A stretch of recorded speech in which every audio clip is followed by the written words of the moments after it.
Notts County Talk, we are live with our November edition of the monthly meetup. Obviously, it's December the 1st, but with games happening right at the end of the month, we need to go into the December.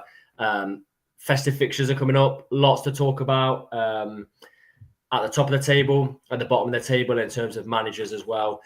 We've got Gab with us, who joined us last month. We've had Seb that's been with us every month so far, and we've got Danny from Rambling Rovers making his debut. Throughout the show, if you enjoy any of the content that we put out or the input, go and check Seb, Gab and Danny's links in the description. Drop them a follow or subscribe to the channel. And the same for me. If you enjoy this, please drop a subscription. Any questions you've got throughout, drop them in the chat and we'll put them to our three guests and myself. Me and Seb are not really going to be on talking terms until after Tuesday.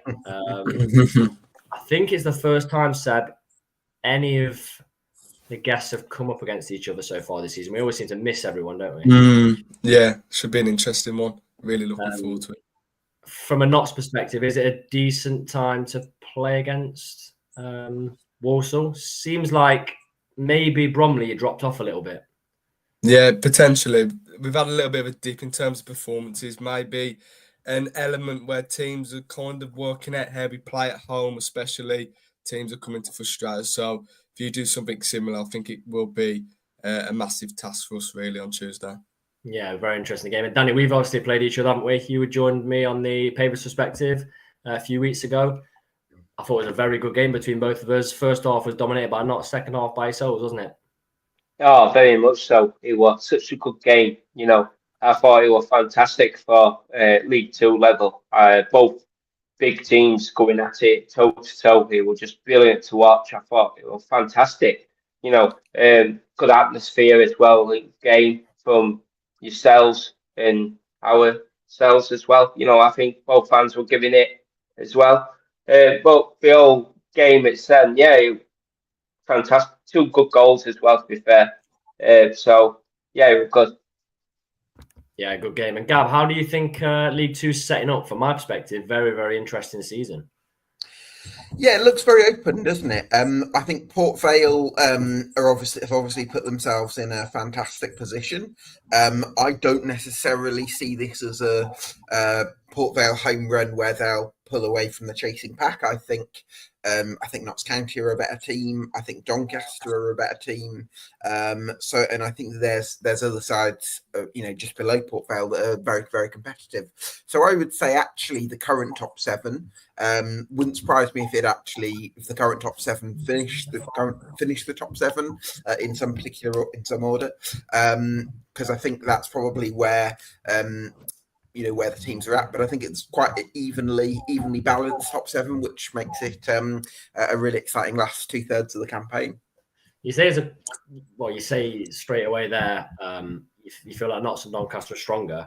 The current top three, I just wonder to any of you, Port Vale, Walsall, and Crewe. I know it's incredibly tight, but how many of those teams do you think could finish?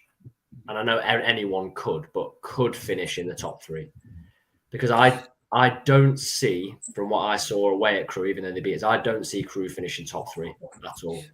I agree. I think Lee Bell's done a fantastic job there on limited resources, and getting to the players last season was a fantastic achievement. This year they lost some players, again doing really, really well. I still think some of the other teams are a little bit of a notch above them. Excuse me. Mind you, if they can get Jack Powell fit and Holacek seems to develop, then him, Taberner, and Holacek could be a nice sort of midfield trio. I think they're a little bit short up top. They're going to need Kane Hemmings to come back and make a real impression. But I'm just not sure I see Crewe as a top three side. I think there's other sides that are maybe a little bit of a notch ahead. Sad. Yeah, I agree with that. I think Crewe might slip down into the playoffs.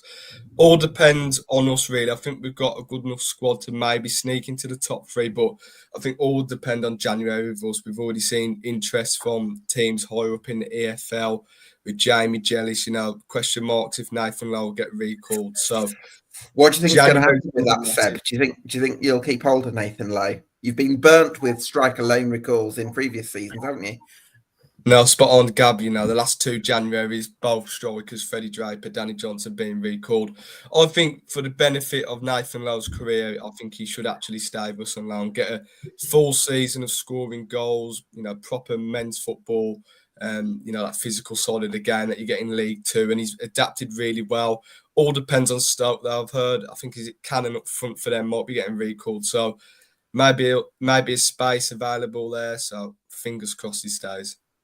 Danny, you confident that you can go for that top 3? I mean, you're you're fourth, 1 point above Notts, but 1 point behind Crew. Unbeaten in 7 in all competitions. What, a few draws in there? Yeah, that's only our problem at the minute, is that we don't score enough. We're creating loads of chances, but soon as we start clicking again up top, I feel as though we will be in that top 3.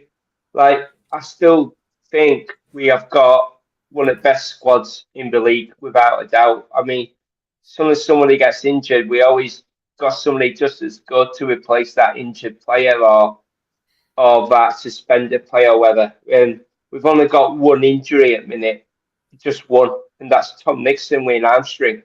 I mean, that's unreal for this. We're in December now. I know it's only 1st of December, but we're in December and we've only got one player in this treatment room. I mean, we've got like a full pool of players to pick from, like 26 players to pick from. I mean, that's just crazy. So,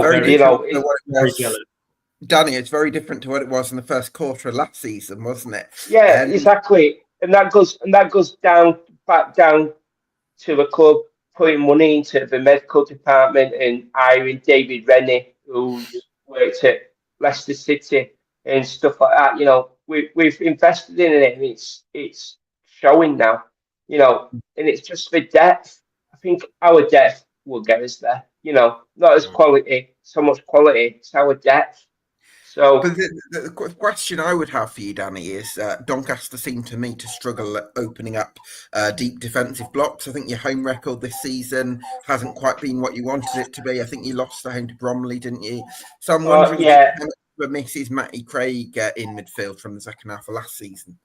The thing is, we all thought Patrick Kelly could have been that Matty Craig replacement, and he's shown bits of it.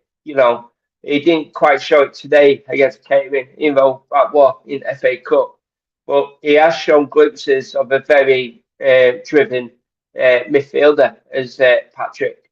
I feel as though it could be a replacement for Mike Craig if he just gets that run of games again, because he goes away a lot with Northern Ireland under 21s, and it stops his, that momentum going forward. But now that he's not going away now on international duty until March, he's got a chance now to really drive into the side. But in midfield, though, we're, like I've just said, we're fully stacked. We've got about 9 central midfielders. It's just crazy in a minute. Yeah, I mean, you say we've got 1 player on the treatment table, 9 central midfielders. I wish Notts was like that. We've got Jody out till January, Edwards out till January, Conor Grant out till January, Dan Crowley, haven't heard about a return back for him. Who else? The list goes on. Scott Robertson, still no timeline on him. George Abbott played the last 25 minutes. I mean, I don't know if anyone saw his goal yesterday against Peterborough. George Abbott finished the last 20 minutes limping. Matty Platt went off holding what he said was his calf. I mean, I don't want it to be season defining for Notts, but I mean, I don't know how much longer we can go on. We go to Walsall with a very depleted side, as we've already mentioned. We've got MK Dons coming up on Boxing Day. We've got Bradford coming up. It's just there's no rest for us. Like, do you reckon Sam Austin can do that job in central midfield, Tom? I love Sam Austin. I really I love him. I think he's fantastic. He gives 110% effort every game. But there's a difference when you're up at the top of the table between effort and quality, really. I mean, I think he can come on and do a great job as a sub, but we can't be starting in central midfield with him. He's light years behind Matty Palmer and George Abbott for quality. And he's been playing a bit further forward in the absence of Dan Crowley. He's been playing wing back in the absence of Jody Jones, but he's not got the quality. that everyone else has. So, I mean, there's a question here from Harry. Says, do I think Crowley's fallen out with the manager? No, I don't. But I mean, it's gone very quiet, and I don't know if anyone else has heard or you have, Gab. There's some small Charlton rumours coming around Dan Crowley. But yeah, I don't know when we'll see him again. So hopefully on Tuesday night. But yeah, we'll see. I don't know though. I was just going to say, yeah, I remember that performance against Grimsby in August where his vision and some of those passes he picked out were just off the scale. So we know that he can bring a just different level of creativity to that team. And I would hope that he can play a part, because if he does, that could make a really telling difference. Yeah. We'll see what happens there, but we need players back ASAP. I mean, when we played against you, Danny, we didn't make a sub. We didn't have anyone to make a sub. I was just about to say, I found that really baffling for yourselves, because when we were started to dominate that second half, you were like, your manager just kind of like stood there, and he were like, we're desperate for some fresh legs for your guys, and he didn't make the sub at all. And I thought, just baffling. I found it very baffling to say, you had on that bench as well. You had Crowley. And you had a few others. I can't remember who you had, and I forgot. But you had a few others as well on that bench. Yeah, it came out later that Dan Crowley at half time was warming up and then felt something. I think that's why he's currently out. So he couldn't come on. We had a goalkeeper and 3 central defenders. So I mean, you're limited to then Josh Martin, who's not done a massive amount for us, and then Hinchy, but you wouldn't have taken our central midfielders off. But we were screaming in the way and for a sub to be made, because is Hinchy and Palmer your best central midfield pairing at the moment, Tom, do you think? So sorry, say again, Gab. Sorry, is Hinchy and Palmer your best central midfield pairing? No, it's Abbott and Palmer. Oh, of course, sorry, yeah. So Hinchy played well yesterday, but I mean, so Abbott is fit at the moment, is he, Tom? He is, but he was limping for the last 20, and I was like, this guy needs to be brought off because he's absolutely exhausted. And they took Hinchy off, so we just need another player back to sort of take the pressure off. Yeah, I mean, Tom, I think last season we were saying there was no midfield depth, but I think that was maybe more possibly at the fault of the club in terms of not bringing in options in midfield. Whereas I don't think you can really criticise the club this time around, because you went into the season with 4 or 5 possible midfield options. It's just that a lot of them are unavailable at the moment. Oh, yeah, I agree. Last year, we had to turn to like a 36, 37-year-old Jim O'Brien. God, yeah. I mean, and the season was done from there. I mean, you go into teams like Wrexham. I can't remember specifically if he played in the central midfield in that game, but you've got teams like Stockport, Mansfield, and you've got limited midfield options. But we'll see what happens. I mean, we've been saying on this channel for a long time, get to January in the top 7, and you never know what happens. Gaz says, loving Notts holding 5 or 6 players back to give the rest of the League 2 a head start. So, yeah, that's what we're doing. That's confident.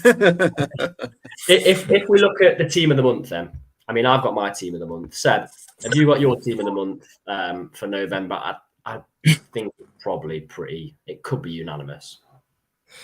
I'm going to go with MK Dons. That run of, I think it's 5 wins in a row now, really picked up under Scott Lindsay. I know they got that to rivals Wimbledon, but playing some really good stuff in there. Free-flowing football, which Scott Lindsay likes to play. Really, really good going forward. The addition of Scott Hogan gives them a presence up front now. Other players are stepping up. Likes of Alex Gilby, top class player for this division.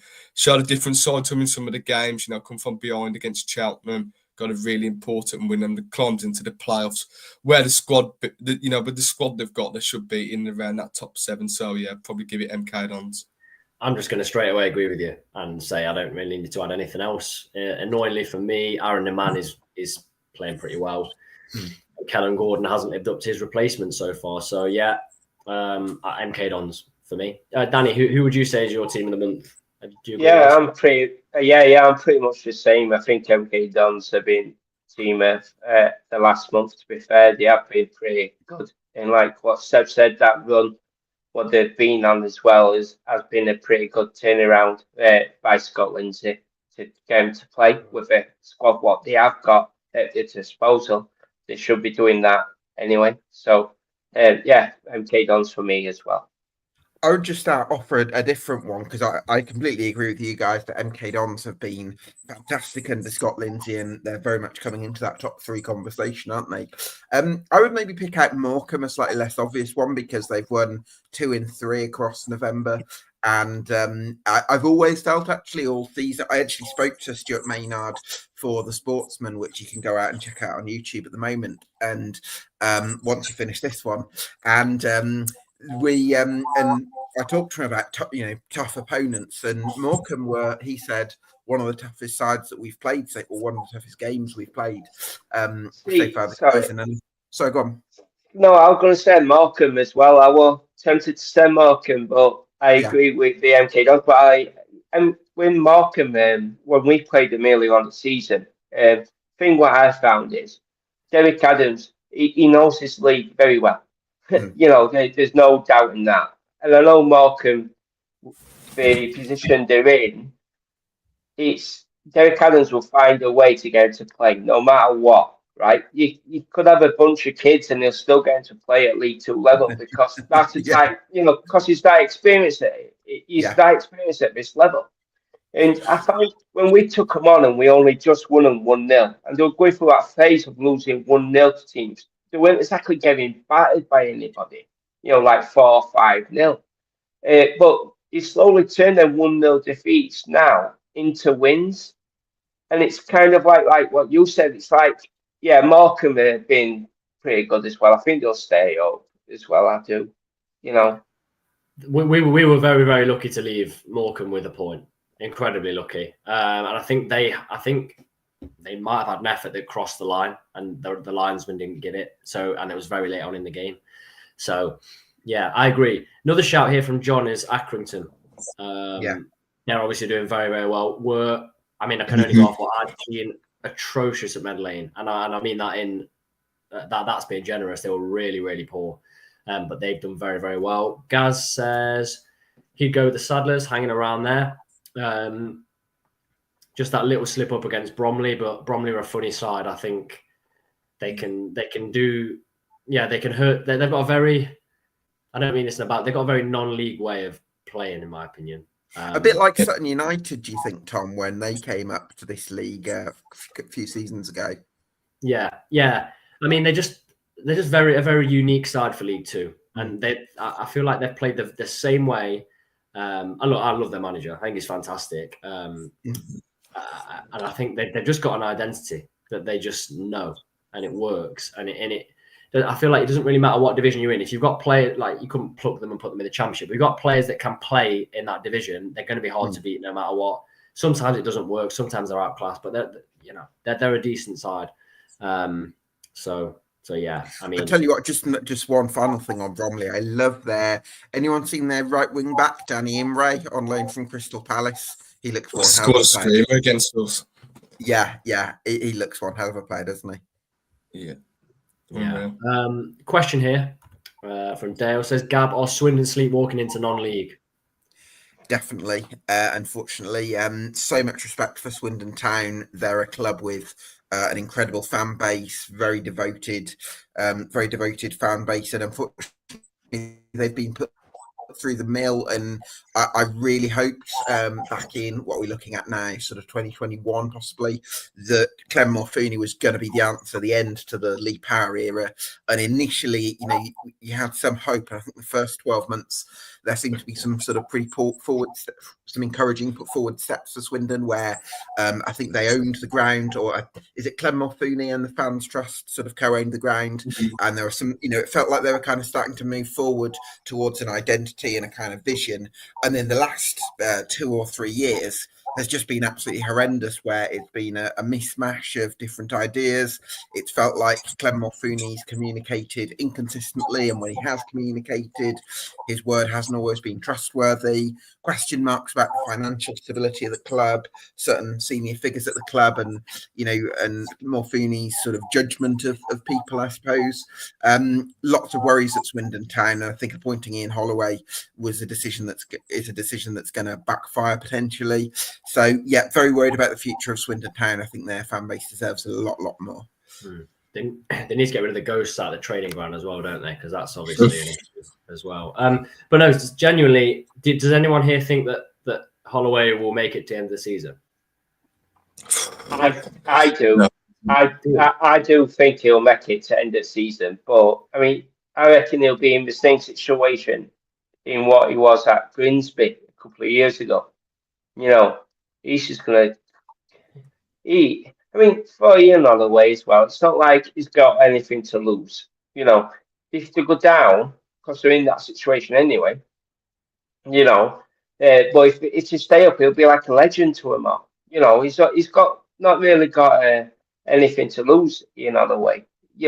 So with Swindon, though, what? Yeah, obviously I follow Fulls, Fifey and Fulls rushing and all that lot, Swindon guys, I get along with them quite a lot. But I said at the beginning of the season they were going to be in deep trouble because of all the backroom noise, what was happening. You could tell it was going to happen, in the long run. You could definitely tell it was going to happen, and it doesn't mix football and bad owners. It just affects everything, and I feel sorry for Swindon, but it's not looking good, is it, really, for him? No, definitely not. Yeah, I mean, I get what you're saying with him not having really anything to lose. I don't know. Harry says, do you think he can change it? No, personally, I don't. Where were they sort of expected to finish pre-season? I had them about 19th or 20th, something like that. So still not having a fantastic season. But, no. But yeah. That kind of takes us on to our most disappointing team in November. Who will take that award? Gab, do you want to start with this one? Well, given what I'd said, that I think Notts County and Doncaster are two of the best teams in the league, I suppose both of them will probably be quite disappointed with their points returns for November. So in that sense, you could possibly look at it. And I guess I wanted to ask Danny a little bit about Rovers, because what's... for me, one thing that I'm really curious about is you've got, when I look at a Grant McCann team, it looks to me like a League Two equivalent of a sort of Jurgen Klopp's Liverpool, where it's intensity, lots of pressing, strong runners mixed with a bit of quality. And yet you up top, you've got a 38-year-old Billy Sharp, and maybe he's been a bit fitter than maybe Grant McCann was expecting. But I'm also wondering, if you play Joe Ironside up top instead of Billy Sharp, I just wonder whether he can get through a lot more of the work rate and cover a lot more ground while still being able to score goals, having scored about 20 last season. Well, see, that's it. We us at minute, we've been really, like I said at the beginning, we've been really disappointing up top. I mean, we're not scoring enough. We're creating chances galore. I think we're in the top 3 for most chances created. Statistically, but we're not scoring enough. We're not finishing those chances, and it's showing. Quite strange for Grant McCann's side is that we're quite strong defensively. So it's like, which is kind of weird for Grant McCann's side, because normally under McCann we're not so good defensively, but we're fantastic attacking, like you said. So we're sharp though. I don't know, I know you only, like I said, Kettering today, for example, he just knows how to score, does Billy Sharp. I know he's 38, but he can finish. He can still finish. And it's like Joe's a completely different type of striker. Joe's hold him up and kind of like lay it off. Kind of Danny, but he can definitely do that. But he's also scored 20 goals last season. He also scored something similar to that for Cambridge United when they went up in the 2021 campaign. Yeah, Joe's found it quite hard at minute to finish. He's had his chances and he took them. Same as Billy Sharp. Billy Sharp's had that same problem. Us as a Rovers fan base, leaning on that, we may need somebody different to sharpen Ironside to begin in January. I think most of the fan base probably wondering why we let George Miller go to Cheltenham. Because he would have offered us something different to Ironside and Sharp up top. That His little bit of, injuries with George Miller, Danny, isn't it? yeah. But Miller had to go to get regular game time. He weren't going to get that with Sharp and Ironside competing for that one striker spot because we only play one up top normally. So it's either Sharp or Ironside at the minute. So that's a little bit of a problem for us at the minute. But yeah, I'm sure McCann will sort it out and get us firing again. Seb, who do you think's been your pick for most disappointing team this month? I've got a few teams. I probably won't say Swindon. I think they've probably been the worst side, but we've already spoke about them, so I'll give a couple more. I think Barrow are sinking as well. I think, the honeymoon period at the start of the season where they were getting results, I think they're getting found out now. But I think the team we're going to put forward is Gillingham, another team that just can't seem to get results. After a really good start to the season, I thought there was a change in philosophy at the club in terms of Mark Bonner. I still think he's a really good manager. They were scoring goals. I think they scored 4 against Carlisle, scored a few other, a lot of goals in a few of the games. But ever since, really, they've been found out. I think the midfield's getting a little bit overrunning there.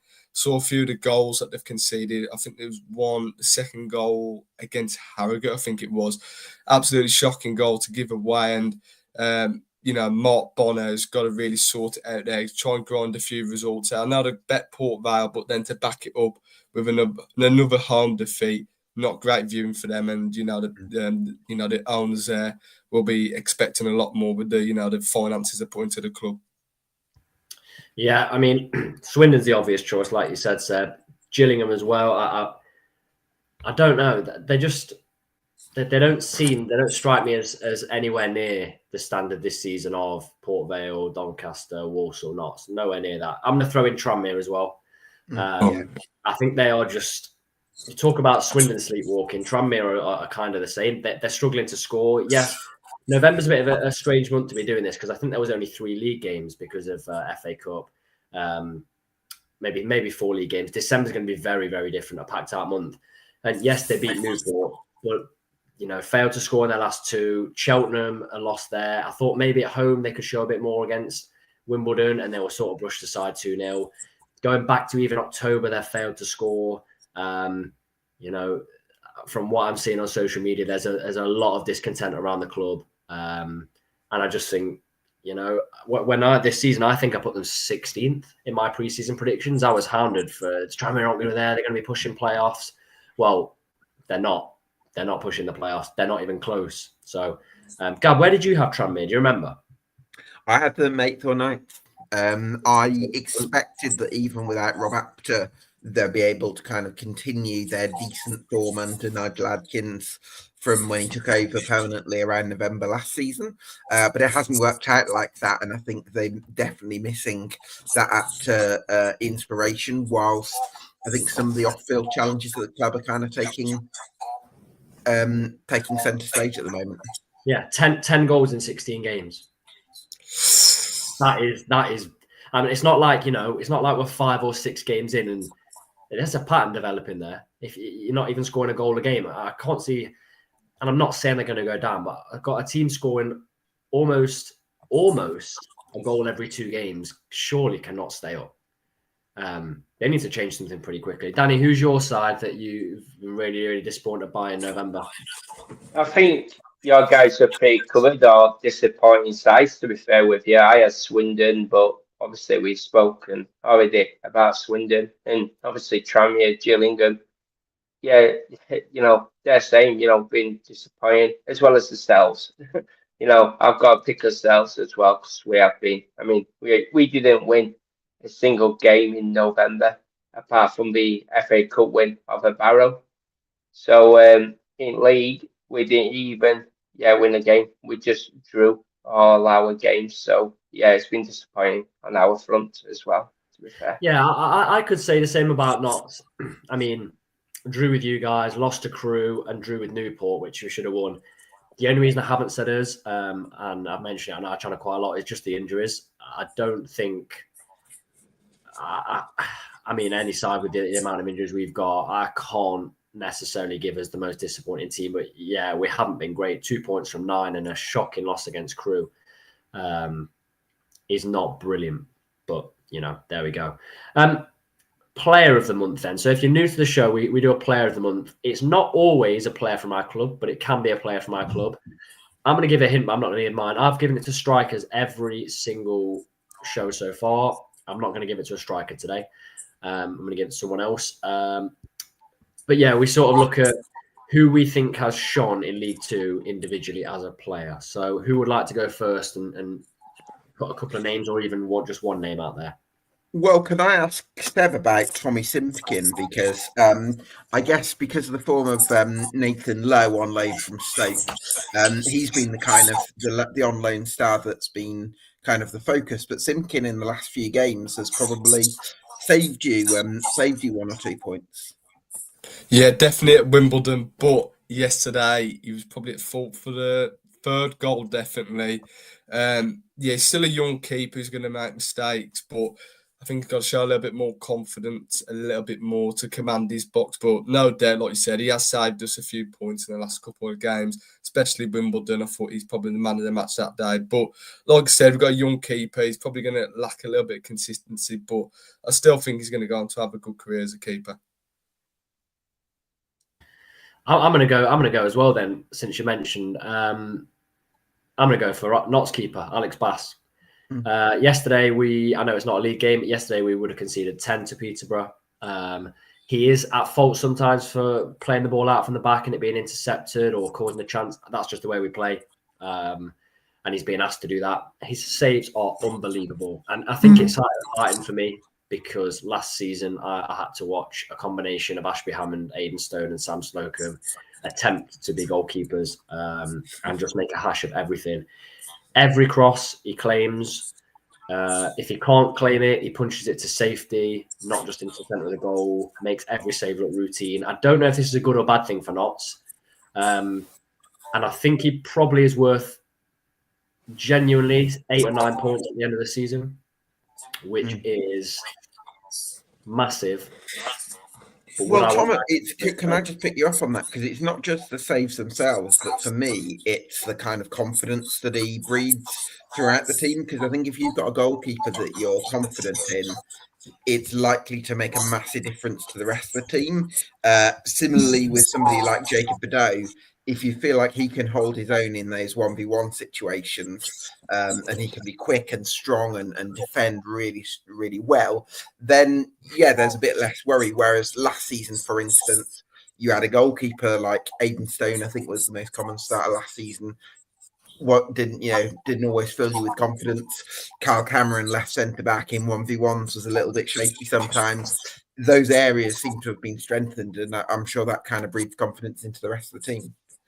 Oh, 100%. I mean, I don't think the midfield and the strikers had confidence in anyone behind them for most game. When we let 5 on the opening day to Swindon, who went down. Sutton, who went down. So, yeah, it kind of started from there. Yeah, I agree. He is just a breath of fresh air in goal. I've got to say, Maynard described him as the best keeper in the league, and then a couple of weeks later said one of the best keepers in the league. So I think didn't really mean to say that, but he is for me probably the best keeper in the league. They've been fantastic, absolutely fantastic. Player of the month, Danny, who have you got?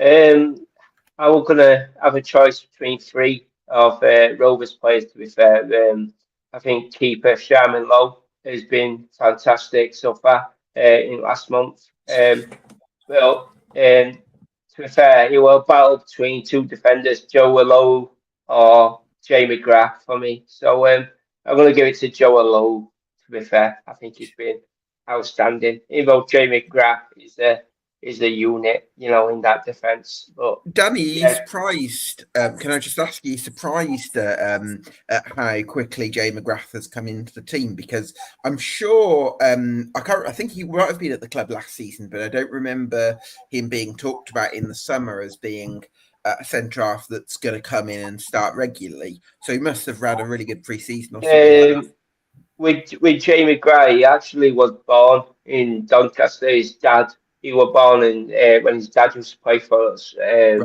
back in 2003, I think it was. when we won third division back then.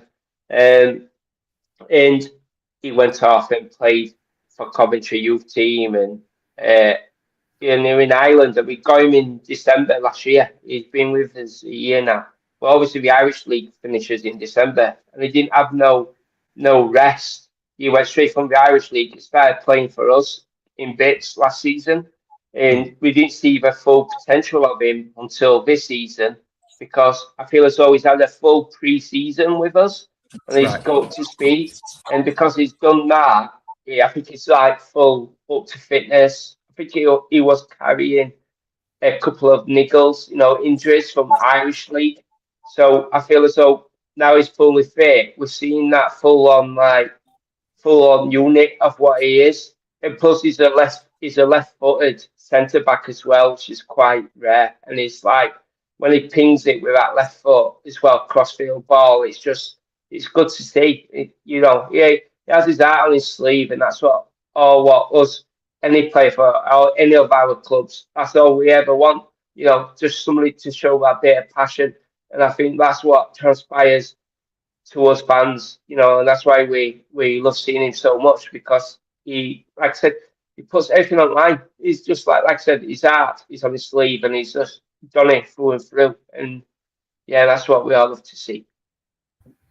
Fair enough. I've just got a few comments here. So Harry is saying that George Abbott, for him, has been player of the month, getting better and better. I have to agree. How good can George Abbott be, Tom? Then what's your verdict? He's been compared before to Ryan Yates for Forest. We obviously had him back in League I think 2. he's more cultured than Ryan Yates, I agree.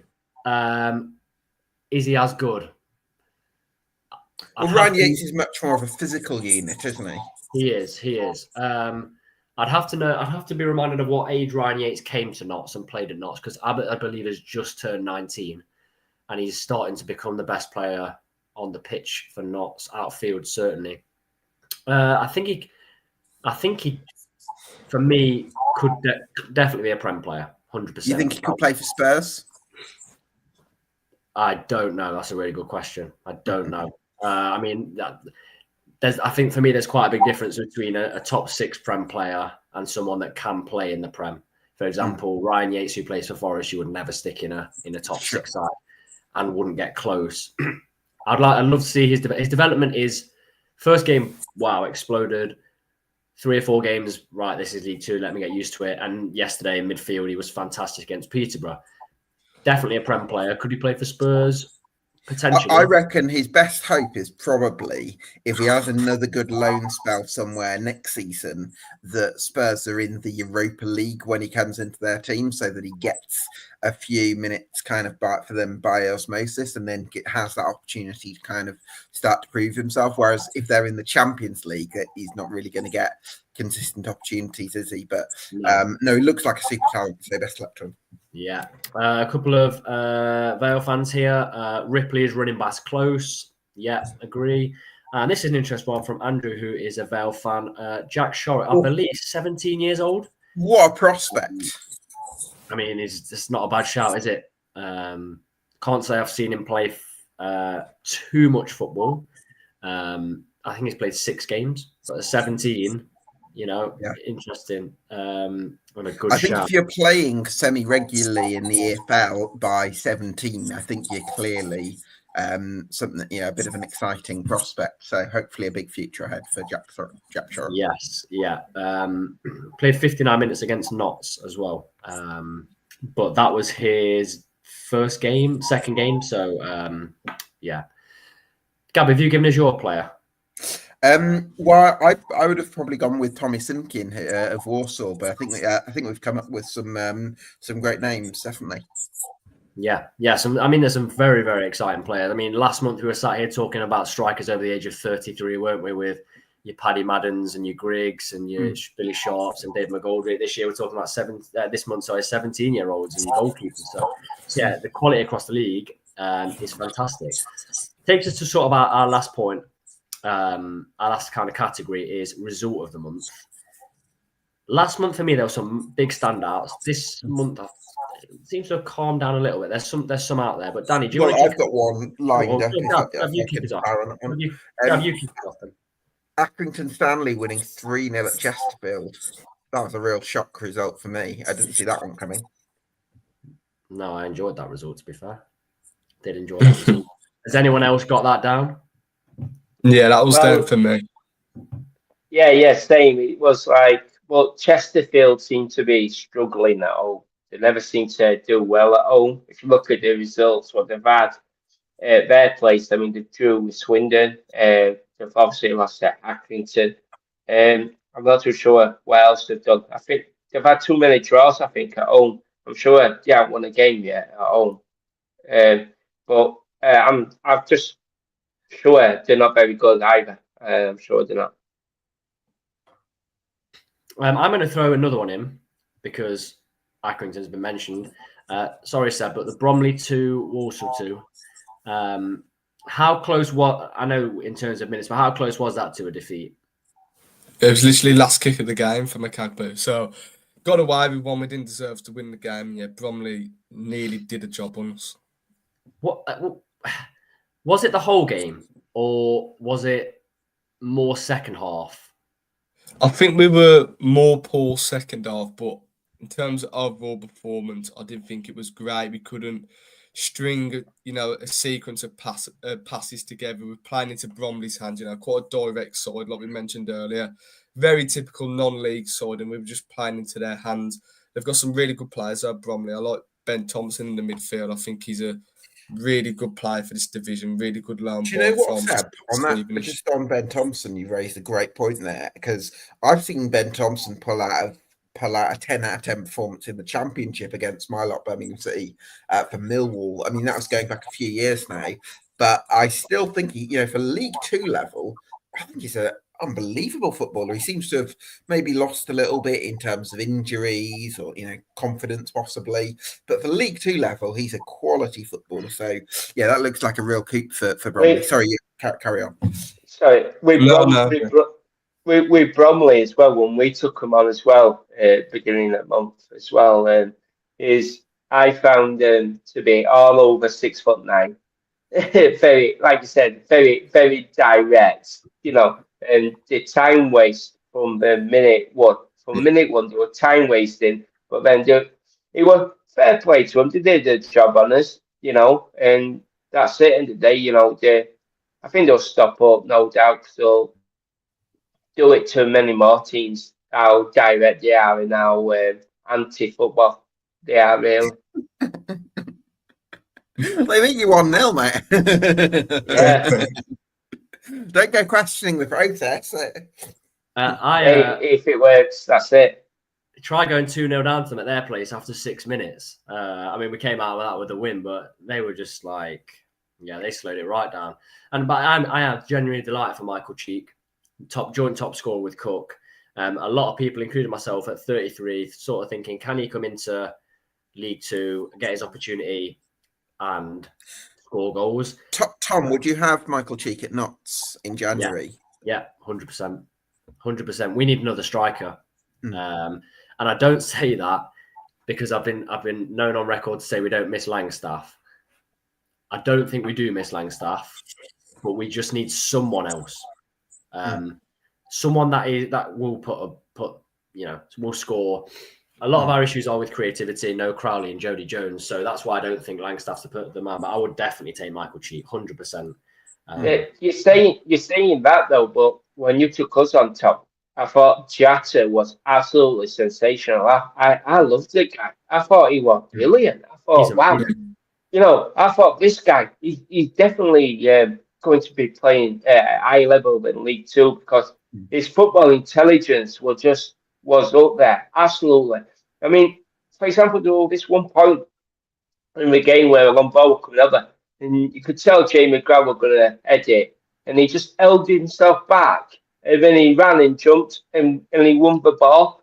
And most people in League Two, they wouldn't have done that. They wouldn't have held back that couple of seconds, to make that run and to head it. You get what I mean? It was just that bit of intelligence what got me. And it was just brilliant. Jatta is such a good player, and I can't believe some parts of your fan base, Tom, don't quite like him, from what I gathered. But for me, he's an absolute talent. He's definitely going to be higher than League Two. I The other think thing, even Championship level. it's a great point, Danny. And just to carry on with Jatta, the other thing, as well as his goals and that sort of athleticism he brings, is his presence.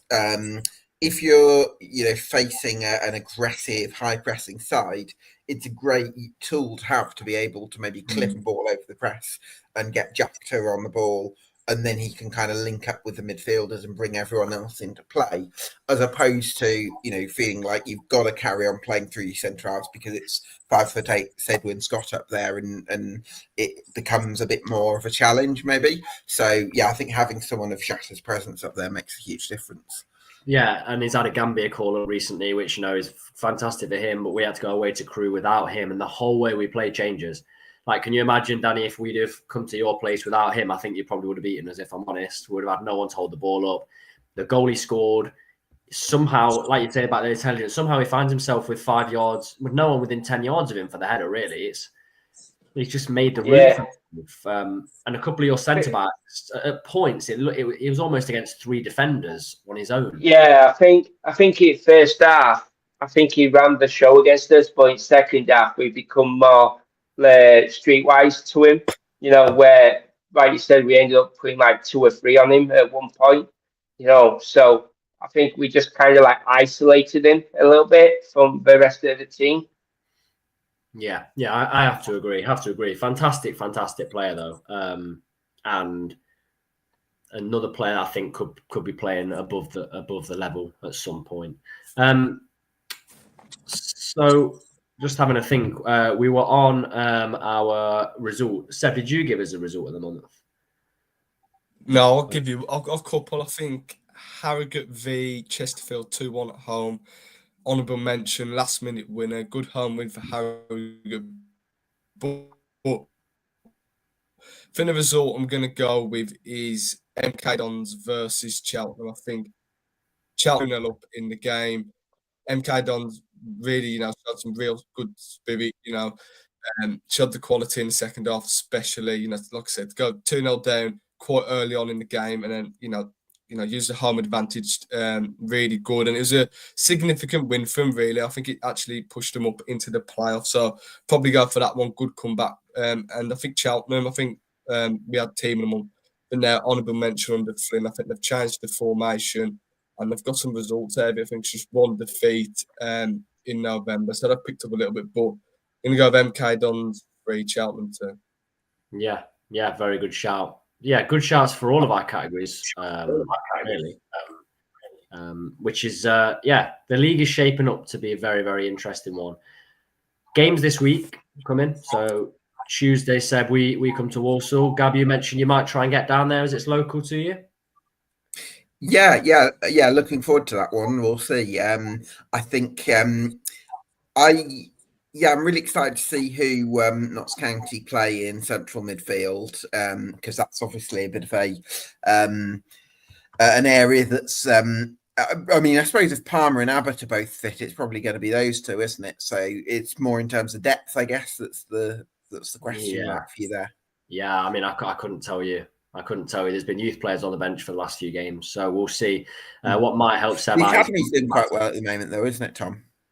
Yeah, it is. It is, to be fair. Since we went down to National League, I went to a fans forum and they basically said, Mansfield, Forest, Leicester, Derby, come up to you and just take whoever they want when you're in National League. So we were left with bare bones. But it's gradually growing again now. I've got Cisse that's making some first team appearances, came on against Newport, which is really good, really positive. Really positive.